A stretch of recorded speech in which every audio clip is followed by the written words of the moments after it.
그동안 윤석열 대통령은 공수처 수사를 사실상 거부해왔는데요. 구속영장이 발부되면서 윤 대통령에 대한 수사도 탄력을 받을 것으로 보입니다.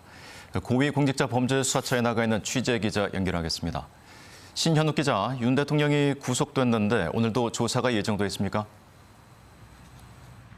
네, 아직 구체적인 일정이 정해지진 않았지만 공수처가 오늘 중 추가 조사를 시도할 가능성도 있습니다.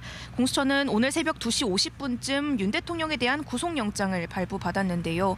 공수처와 경찰로 이뤄진 비상계엄 공조수사본부는 영장이 발부된 뒤 법과 절차에 따라 윤 대통령 사건에 대한 수사를 진행할 예정이라고 설명했습니다. 법원은 증거인멸의 우려가 있다며 구속영장을 발부했는데요.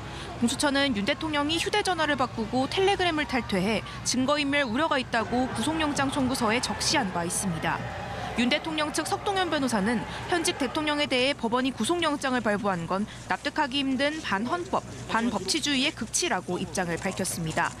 헌법상 국가 최고 지위에 있는 현직 대통령이 한 일을 형법의 내란 범죄로 몰아가는 건 어불성설이라고도 했습니다. 그럼 오늘부터 공수처의 수사는 어떤 단계로 진행이 됩니까? 네, 구속기간은 체포일로부터 최장 22일입니다.